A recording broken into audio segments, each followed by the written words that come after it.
Buenas pessoal, bem-vindo ao método Teologia Fácil. Eu sou o Alex e nessa aula a gente vai tratar do tema Demonologia, a doutrina de Satanás e os demônios. Essa aula está dividida em duas partes. Na primeira delas a gente vai tratar da compreensão da doutrina de Satanás e dos demônios. E na segunda parte a gente vai abordar a natureza, a influência e o papel de Satanás nas escrituras bíblicas. Mas antes de começar a aula eu preciso deixar um adendo aqui importante. A gente vai usar o nome Lúcifer, que quer dizer portador de luz, para identificar Satanás ainda na sua posição de anjo de Deus. É sabido que esse nome foi utilizado em traduções específicas da Bíblia, mas nos orienta a fazer essa diferenciação entre Satanás como um anjo de luz na presença de Deus e Satanás como um anjo caído, o adversário de Deus. A parte 1, que contempla esse vídeo, ela está dividida em 8 partes. A gente vai passar por cada uma delas na aula de hoje. E a segunda parte, que eu vou gravar num vídeo separado, ela está dividida em 6 partes, onde a gente vai tratar de uma maneira mais específica os anjos caídos, os demônios. Parte 1, então, doutrina de Satanás. Vamos lá. As escrituras nos revelam que existe um ser chamado o diabo ou Satanás, um ser verdadeiro com existência real. Muito importante esse final, com existência real, porque a gente tem o relato do próprio Senhor Jesus fazendo menção de Satanás. Isso nos traz a relevância e a importância de se tratar esse tema. E ainda sobre a existência de Satanás, em seu estado original, ele tinha força, sabedoria, beleza, glória e autoridade. Inclusive, algumas traduções o deram o nome de Lúcifer, que significa o brilhante, o anjo de luz. E sim, Satanás era dotado de muita força e sabedoria, de um grande destaque nos céus, e isso a gente consegue perceber ao longo da Bíblia. E também é importante a gente relembrar que Satanás, na sua versão original, digamos assim, ele foi feito por Deus, ele é uma criatura de Deus, assim como tudo que existe, tudo vem de Deus. Mas ao longo da aula a gente vai entender o motivo da queda e no que ele se tornou. Também sobre a existência de Satanás, ele é tido como, ou chamado como sinete da perfeição.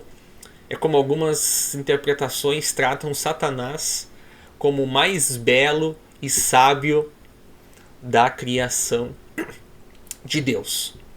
Bom, sinete significa um padrão de perfeição, ou seja, foi um ser, sim, dotado de tamanha obediência a Deus, de talvez liderança no reino de Deus, um exemplo para os demais anjos, mas nem sempre foi assim. Houve um momento de queda em que as coisas mudaram. Próximo tópico: querubim da guarda ungido. Ainda falando de Satanás. Um ser angelical de elevada categoria. Os querubins são guardiões das regiões celestiais, fazem parte de uma classe de anjos, assim como os próprios anjos mensageiros, os querubins, os arcanjos, que são anjos de guerra, os querubins, que é o que a gente tem aqui a menção de Satanás como seres guardiões, das regiões celestiais, e a gente também tem a classe dos serafins, que são anjos adoradores, que estão no trono de Deus. Percebam a importância da classe atribuída a Satanás em seu estado original. E por fim, impecável em sua conduta. Ezequiel traz uma revelação importante, e eu trouxe aqui o versículo, inclusive, para vocês. Perfeito eras nos teus caminhos, desde o dia em que foste criado, até que se achou iniquidade em ti. Ezequiel, capítulo 28, versículo 15. No livro de Ezequiel, nos traz mais uma vez essa diferenciação tanto de Satanás em seu estado original, onde fala que era perfeito, obediente, até o ponto da rebeldia, onde se achou iniquidade perante ele. Essa figura é uma imagem ilustrativa, mas nos traz uma visão de Lúcifer como anjo de luz, de um querubim ungido, sinete da perfeição, até Satanás, que quer dizer adversário, traduzindo para a nossa língua e também com o seu significado. Eu trouxe alguns exercícios, algumas questões, e a gente vai corrigir elas dentro do grupo do Telegram, ok? Eu vou ler cada uma delas porque eu sei que muitas pessoas assistem o vídeo no formato de podcast, ou seja, acabam escutando só o áudio. Então fica mais fácil para a gente chegar nesse pessoal também. A questão 1. Cite algumas referências bíblicas que afirmam a existência de Satanás como um ser real. Questão 2. Como Satanás era descrito em seu estado original. E a questão 3. Qual a diferença das nomenclaturas Lúcifer e Satanás, considerando o contexto que a gente está adotando aqui nas aulas. Capítulo 2. Rebeldia e queda de Lúcifer. Lúcifer foi criado como todos os demais anjos para glorificar a Deus. Que importante. Porém, desejou reinar sobre o céu e sobre os anjos no lugar de Deus. Sim, Lúcifer quis ocupar a posição de Deus no céu e também sobre as demais criaturas. E a gente tem várias referências disso no livro de Ezequiel, de Isaías e também em 1 Timóteo. Quando isso aconteceu? Não temos uma resposta bíblica fundamentada para testar quando isso aconteceu. Porém, é possível inferir que ocorreu antes da criação da humanidade, ou seja, antes de Adão e Eva. Até porque, quando Adão e Eva foram tentados por Satanás, ele já havia sido criado. Então a gente consegue traçar esse marco para dizer que a criação dos anjos caídos, de Lúcifer, aconteceu antes da criação da humanidade, ok? O motivo da sua queda: seu orgulho, seu pecado e sua rebeldia. Sua queda o transformou. Lembra que eu comentei no começo da aula, né? De Lúcifer em Satanás. Este que quer dizer adversário.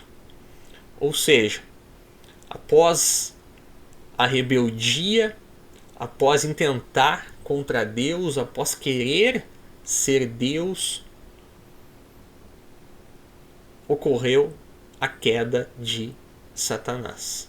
A gente tem isso lá em Isaías 14, nos versículos 12 a 15. E quais foram as consequências desse ato de rebeldia? Satanás foi deposto da presença do Altíssimo, da presença de Deus. Desde então se tem feito inimigo de Deus. Inimigo no contexto de ir contra as coisas de Deus. Porque é sabido que Deus é onipotente, onipresente e onisciente. Características que Satanás não possui. E também se tornou inimigo dos que amam a Cristo. Sim, o principal foco de Satanás, e a gente vai ver isso nos próximos slides, é a igreja do Senhor, é a igreja de Cristo. E diante dessa queda, Satanás se tornou o chefe das potestades, que nada mais são do que autoridades do ar ou autoridades do mal. Dentro de potestade, nós temos uma organização de líderes e sublíderes, no qual Satanás é o líder máximo e os demais anjos, que compõem um terço dos anjos, segundo a Bíblia, atuam nesse exército da mentira, nesse exército do engano e nesse exército da ilusão. Inclusive eu trouxe uma referência aqui de Apocalipse 12, no versículo 7. Ok? Vamos adiante. Essa imagem é interessante, bem emblemática, que mostra a Bíblia e a extinção dos dinossauros. Por que eu trouxe isso? Alguns autores eles delegam a queda de Lúcifer à extinção dos dinossauros. Essa é uma das teses estudadas, das hipóteses estudadas. Uma outra delas é que os dinossauros foram extintos no dilúvio, na época de Noé. Enfim, eu trago uma reflexão que merece ser mais estudada para que a gente chegue a conclusões mais corretas. 3 questões para a gente responder também, falando sobre a rebeldia e a queda de Lúcifer. Questão número 1.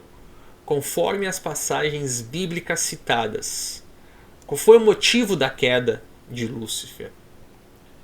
Questão 2.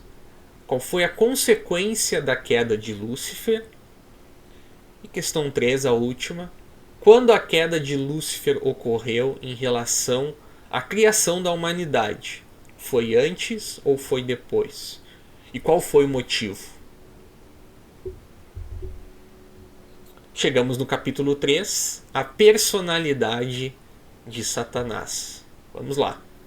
A Bíblia apresenta Satanás como uma pessoa, atente a isso, através de substantivos próprios, ou seja, nomes específicos, e pronomes pessoais, ou seja, ele, dele e etc. Alguns nomes mais populares atribuídos a Satanás, que caracterizam a sua personalidade, são Beelzebu, pai da mentira, enganador, tentador. E Satanás também é comparado às aves, a um dragão e a uma serpente. Vou destacar 2 nomes aqui nessa passagem. O primeiro deles é Beelzebu. Inclusive, numa passagem de Jesus, aqueles que o viam e não acreditavam em seu poder compararam o poder de Jesus à ação de Beelzebu. Imagine a gravidade desse ato. E também a serpente, que é o que é atribuído em boa parte das versões ao ser que inicialmente enganou Eva, e em consequência disso Adão também foi enganado e comeu do fruto da árvore do conhecimento, a árvore do bem e do mal. O modo de operação de Satanás? É o autor da apostasia, ou seja, o abandono da fé, impedidor da expansão da igreja. Aqui eu considero a expansão da igreja como a expansão do verdadeiro evangelho. Isso é tido como terrível a Satanás. E ele também atua como um anjo de luz. Ele tenta se comparar a Deus aqui na terra, as coisas que Deus faz, a maneira de Deus atrair as pessoas. Por isso que muitos são enganados nesse processo por Satanás. Mas eu trouxe algo aqui importante. A Bíblia diz que nós podemos resisti-lo. Sim, isso é extremamente importante, nos traz segurança, nos traz um conforto ao estarmos com Deus, do lado de Deus. Ok? Terceira parte. Características pessoais atribuídas. Satanás sabe de todas as coisas, mas ele não é onisciente. Aqui é muito mais no conceito de ter vivenciado gerações e gerações da humanidade, do homem. Isso o faz um grande sabedor, prever coisas, adivinhar com uma certa acurácia bem relevante. Ele cita as escrituras, nós vimos isso quando ele próprio tentou a Jesus. E Satanás também possui emoções. Lembra que a gente o descreveu como um ser pessoal? Na verdade é a Bíblia que assim o faz. Por esse motivo ele se ira, ele se alegra com o mal, enfim. Além disso, opera milagres conforme algumas passagens bíblicas. Sim, nós temos algumas passagens onde pessoas ganhavam dinheiro com adivinhações, com a ação de espíritos imundos, de anjos caídos, dos demônios. E nesses casos a ênfase maior foi dada na libertação dessas pessoas através do Evangelho de Jesus Cristo. Ok? Trouxe aqui uma referência do dicionário. A palavra apostasia significa o abandono público de uma religião ou renúncia da fé. Muito grave, renúncia da fé. Abjuração. Além disso, ação de renegar uma religião ou a própria fé. Apostasia é algo extremamente grave, porque é o começo para que a gente caia em heresias, que são falsas doutrinas, e isso nos leve à blasfêmia, que é uma ação deliberada da rejeição da ação de Jesus como Filho de Deus e como Salvador. Mas tudo começa na apostasia, e essa é uma ação muito investida por Satanás e seus demônios. Questões sobre a personalidade de Satanás. Questão 1. Cite alguns nomes específicos utilizados para se referir a Satanás. De acordo com a Bíblia, como Satanás é comparado a outros seres ou criaturas? E questão 3. Quais são as características pessoais atribuídas a Satanás de acordo com as passagens bíblicas mencionadas? Lembrando que a gente vai corrigir estas questões diretamente no grupo do Telegram. Se você ainda não faz parte, o link está na descrição do vídeo. Capítulo 4. O caráter de Satanás. Vamos lá. Para pôr em prática suas artimanhas e para ver o homem pecar, Satanás usa de ciladas e assaltos sutis. É preciso usar de toda a armadura de Deus para poder resisti-lo. É o que nós temos declarado de uma maneira muito prática e muito simplificada em Efésios 6, os versículos de 11 a 12. Sobre o caráter de Satanás. Primeiro, a sua astúcia.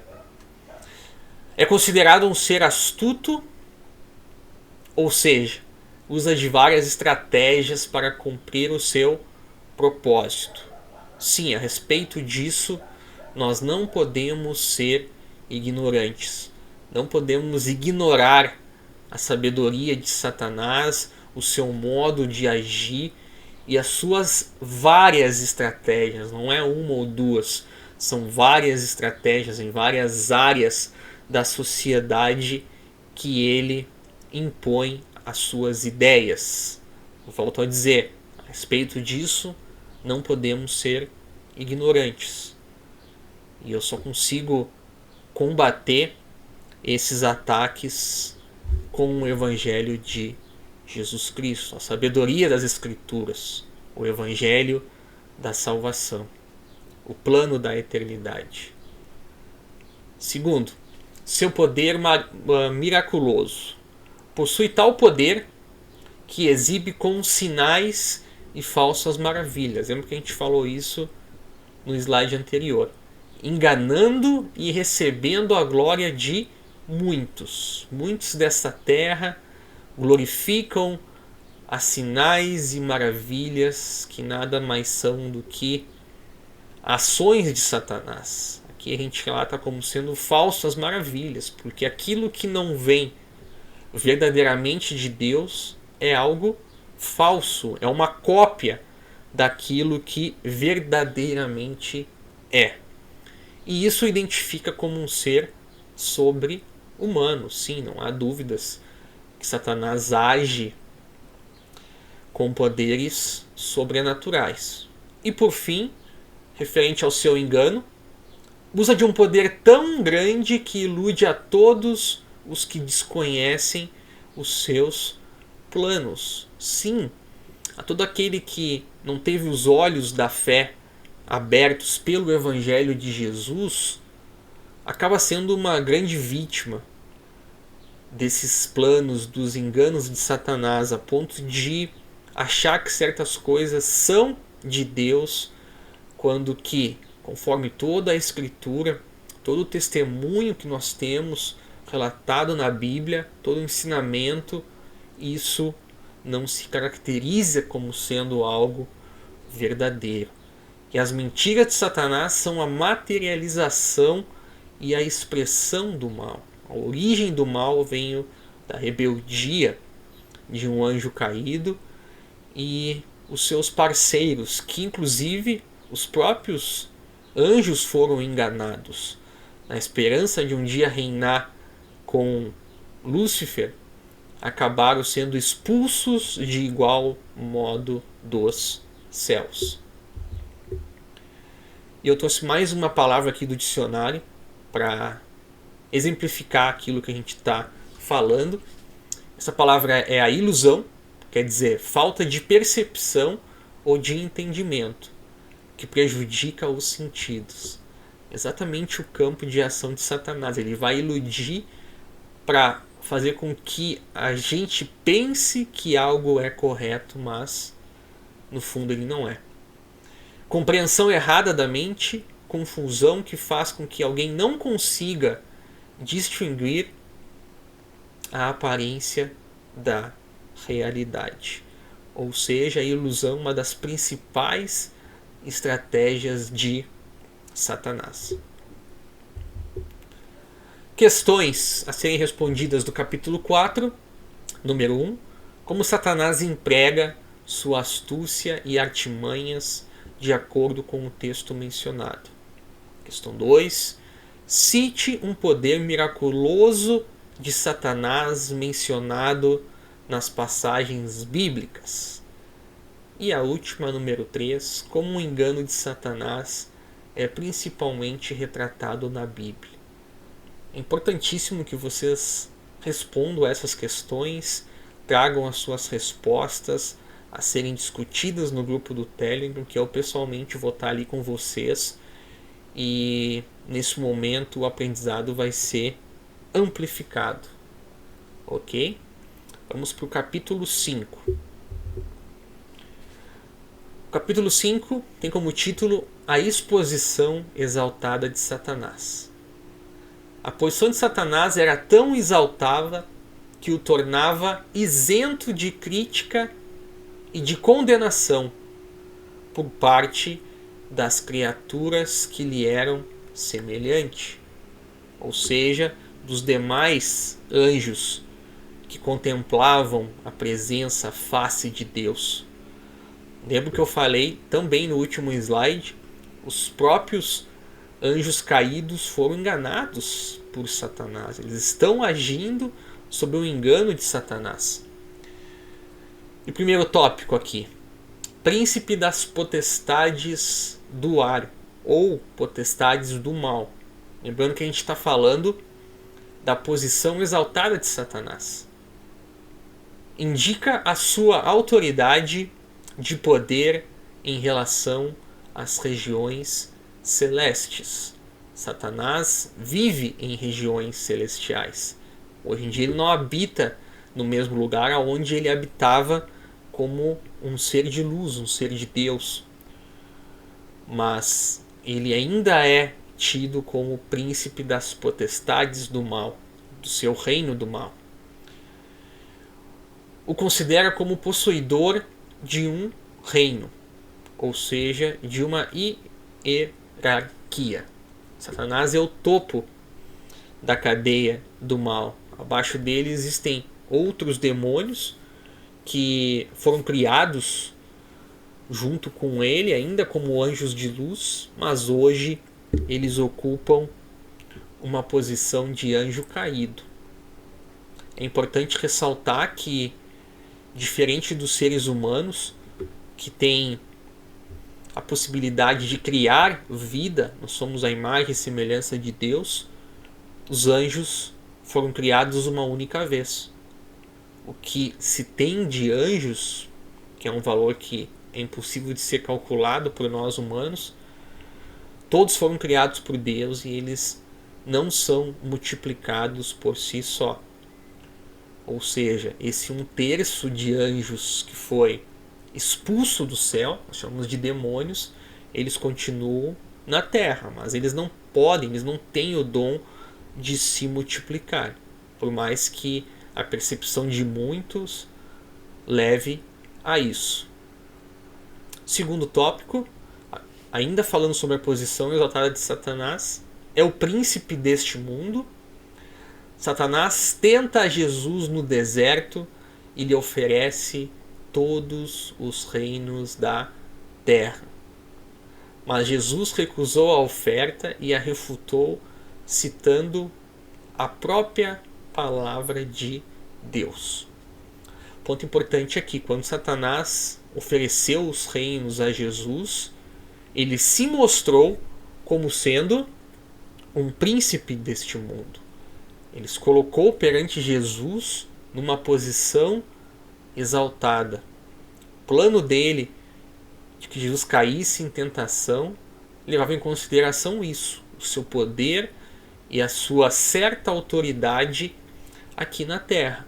Mas como Jesus venceu em tudo que atuou, ele certamente recusou a oferta e citou versículos trazendo uma base das escrituras para refutar a ação, o plano de Satanás.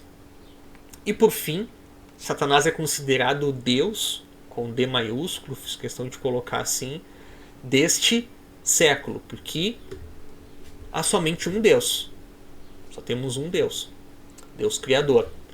Ainda que tenha sido deposto de alta posição, Satanás ainda mantém um lugar de poder reconhecido nesta terra, na humanidade.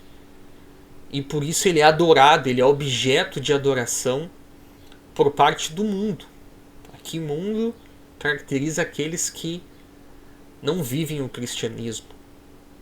de diferentes formas, em diferentes religiões, em falas politeístas que vão totalmente contra o que a Bíblia ensina, trazendo Jesus como Filho de Deus e como único Salvador. Amém? Vamos adiante. Essa imagem ilustrativa representa Jesus sendo tentado, ou testado, também seria correto, no deserto, e o que mais me chamou a atenção nessa imagem é que a figura de Satanás está desenhada no formato de um anjo. Lá estava Jesus no deserto, homem, e Satanás no formato de um anjo tenta a Jesus. 3 questões referentes ao capítulo 5, a posição exaltada de Satanás. Questão 1. Qual era a posição exaltada de Satanás mencionada no texto? E como isso o tornava isento de críticas e condenação? O que significa o título Príncipe das Potestades do Ar, atribuído a Satanás? E por fim, quando Satanás é referido como príncipe deste mundo e como isso é demonstrado na tentação de Jesus.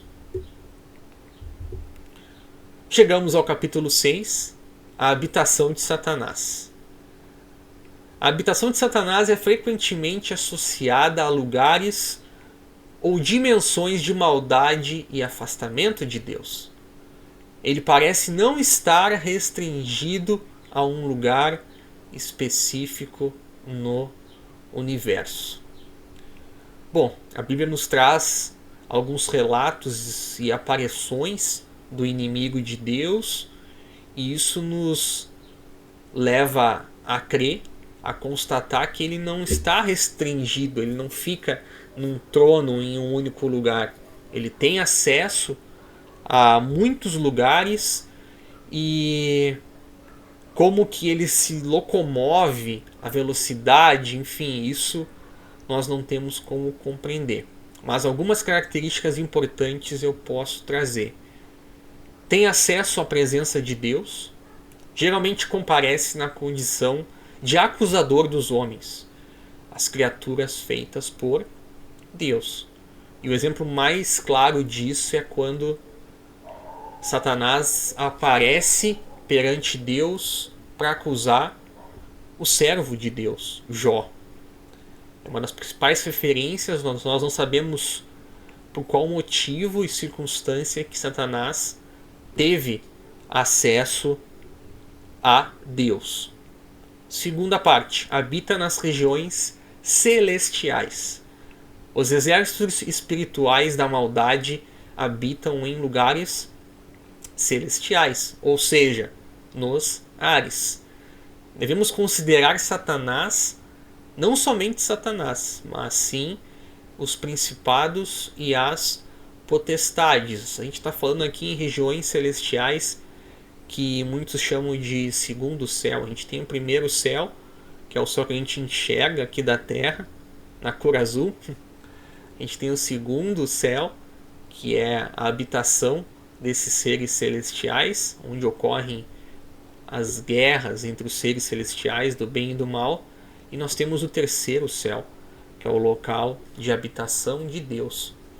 E por algum motivo Satanás consegue transitar nesses lugares, nessas partes do céu, mas sabendo que a atuação dele é no segundo céu, a habitação principalmente, mas de alguma maneira ele atua aqui na Terra e tem alguma influência. Inclusive isso é o que é dito no próximo tópico.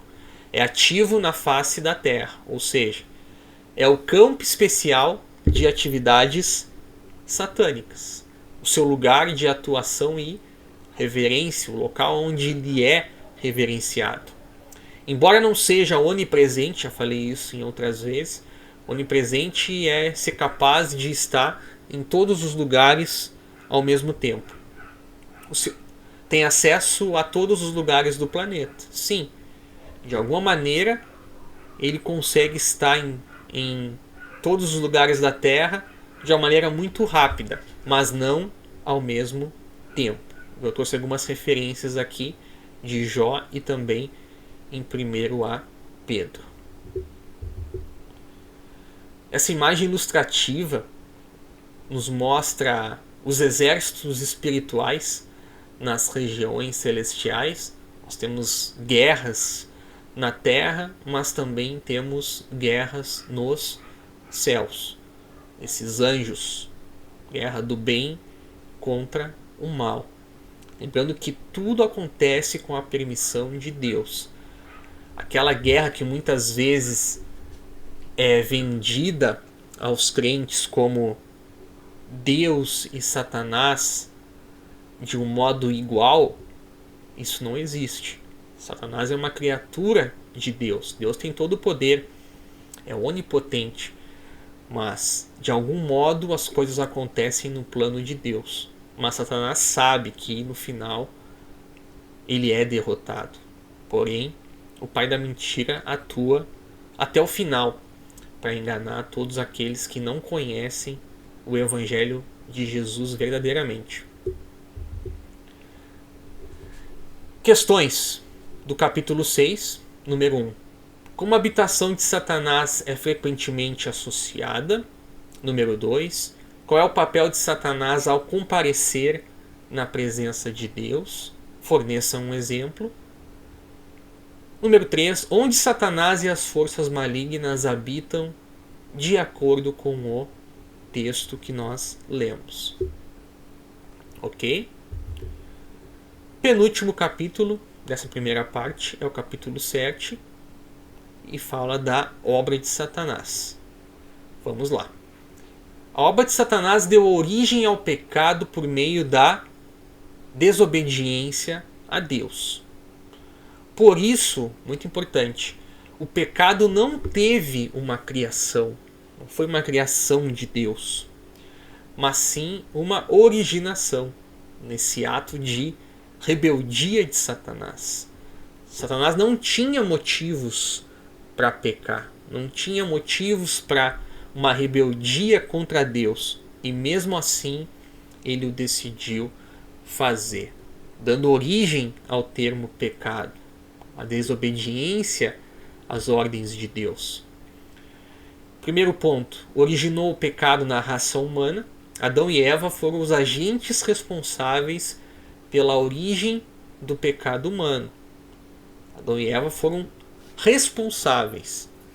Eles tinham a opção de não aceitar a oferta de Satanás, até porque o pecado ainda não havia entrado na humanidade. Nesse aspecto de Adão e Eva e também no aspecto de Jesus, a palavra livre-arbítrio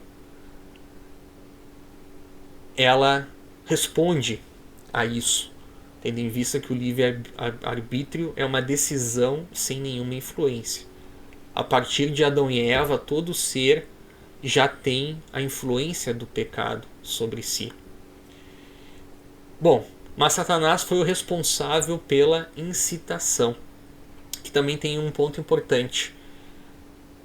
Satanás não tem uma chance de arrependimento, até porque ele não precisava pecar e mesmo assim ele pecou. Para Adão ainda há uma redenção, e Adão foi enganado nesse caso. Adão não agiu sozinho, agiu pela ação de Satanás, mas tem um plano de salvação para toda a humanidade. O pecado originou a morte, o salário do pecado, a decisão de Adão originou a sua morte e da sua descendência, onde nós nos incluímos, mas há uma redenção em Cristo Jesus. Segundo ponto, causa sofrimento. A obra de Satanás é responsável por casos específicos de enfermidades e opressões. É a fonte primária de todo o mal, segundo Atos 10, 38. E é sabido do poder da opressão de Satanás, o quanto isso é grave perante ao ser humano. As consequências dos atos de Satanás leva a muitas enfermidades, a muitas opressões, e a outras consequências gravíssimas que estão em seus planos. Mas eu preciso trazer uma mensagem de esperança. Em Cristo Jesus, todas essas ações são desfeitas. Causa morte tem, de certa forma, fiz questão de frisar aqui, o direito de causar a morte. A morte em si não é um problema, porque ela já está em nosso DNA, mas sim morrer sem Cristo. E esse poder de morte de Satanás só existe com a permissão exclusiva de Deus. Todos os atos do ser humano têm uma consequência, e a justiça de Deus é perfeita. Por isso, atos influenciados por Satanás podem nos levar à morte. Mas nós temos uma redenção que é acessada através do arrependimento e da fé em Cristo Jesus. Por isso que essa permissão exclusiva de Deus, ela se enquadra. Mas é só nesse caso. Em qualquer outro caso, não há essa chance de se livrar dos ataques de Satanás. E por fim, a obra de Satanás, uma das características dele é iludir os homens. Aqui eu falo os homens como humanidade. Como que ele faz isso? Arma laços, ciladas, para prender os homens em situações erradas. Lembra que eu comentei, Satanás tem uma sabedoria muito grande porque conhece todas as gerações que se passaram até chegar na nossa. Por isso que é muito fácil para ele armar ciladas e fazendo com que os homens caiam no mesmo pecado, mesmo em diferentes gerações. Pecado de adultério, pecado de guerras uns contra os outros, enfim. E o resultado disso, dessa ilusão que ele aplica nos homens, é a escravidão. Primeiro, Satanás ele escraviza a pessoa para que ela possa viver com muitos limites impostos por ele, até que ela tenha uma queda por completo e ela não consiga mais se levantar. Certa vez um amigo me contou uma história muito interessante. É um exemplo, na verdade, né? Satanás ele te dá um cheque ou até mesmo um cartão de crédito ilimitado, um cheque em branco ou um cartão de crédito ilimitado. E a pessoa vai gastando, achando que aquilo é maravilhoso. Mas uma hora ele vem e cobra a conta. Isso é o preço da escravidão de Satanás. E essa imagem ilustrativa mostra Adão e Eva e o primeiro pecado da humanidade, onde foi comido o fruto proibido. Deus já havia instruído Adão sobre isso, era a responsabilidade dele que aquela árvore fosse preservada, por motivos que nós temos diferentes hipóteses, mas não vem ao caso nesse vídeo.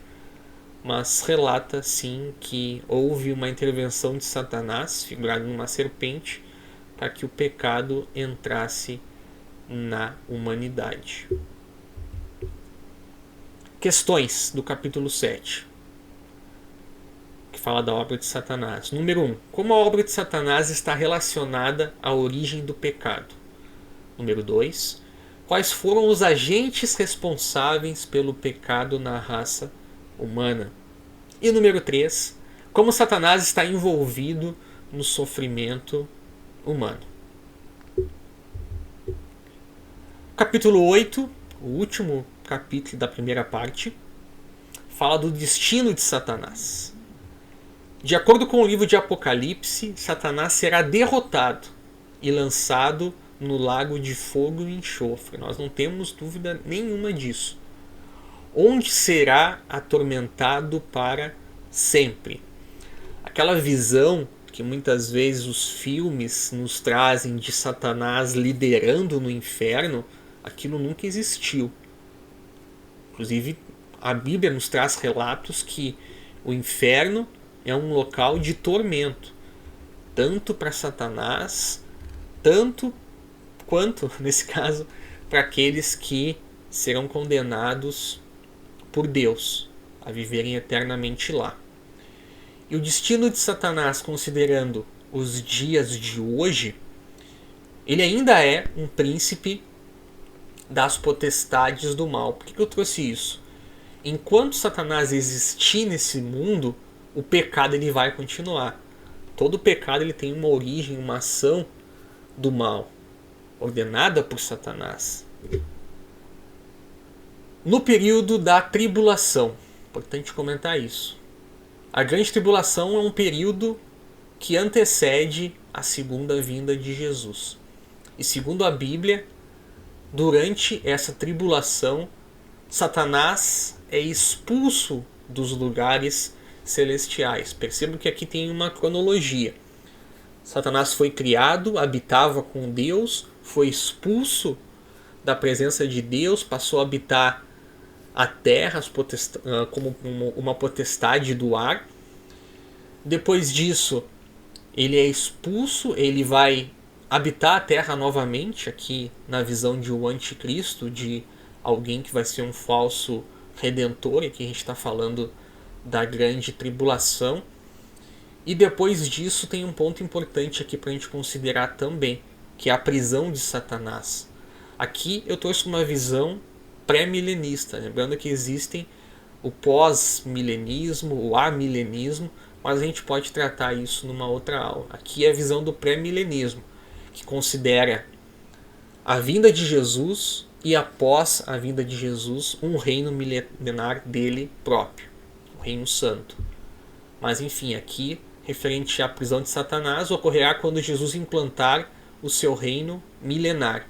Considerando aqui o pré-milenismo, Satanás é lançado no abismo para que não mais engane as nações até que se completem os 1000 anos.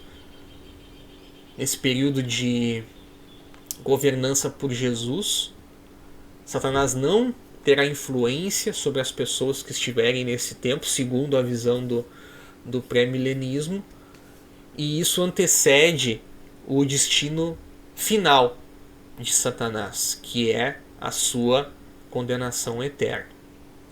Depois de sua prisão no abismo, que está em Apocalipse 23, que a gente viu ali em cima, será lançado no fogo onde passará a eternidade. E Satanás está debaixo de uma maldição perpétua. Lembra que eu comentei isso, né? Não há possibilidade de Satanás se arrepender. Ele foi expulso do céu e só age na mentira. Por isso que a principal missão dele como pai da mentira é iludir as pessoas, exatamente como ele fez com Eva e Adão. A principal missão de Satanás é enganar as pessoas para que elas não olhem para Deus e não acreditem na eternidade de Deus. Essa imagem ilustra um lago de fogo e enxofre, que é o termo utilizado na Bíblia para mostrar o destino de Satanás, muito, muito forte. E as questões do capítulo 8, questão 1, qual é o destino final de Satanás? Questão 2, qual o papel de Satanás nos dias de hoje? E a questão 3, quando ocorrerá a prisão de Satanás, considerando a visão pré-milenista, ok? Que a gente viu ali no texto. E qual o propósito dessa prisão. Ok? Chegamos ao final da primeira parte dessa aula de demonologia. No próximo vídeo a gente vai falar de uma maneira mais específica sobre os demônios. Valeu!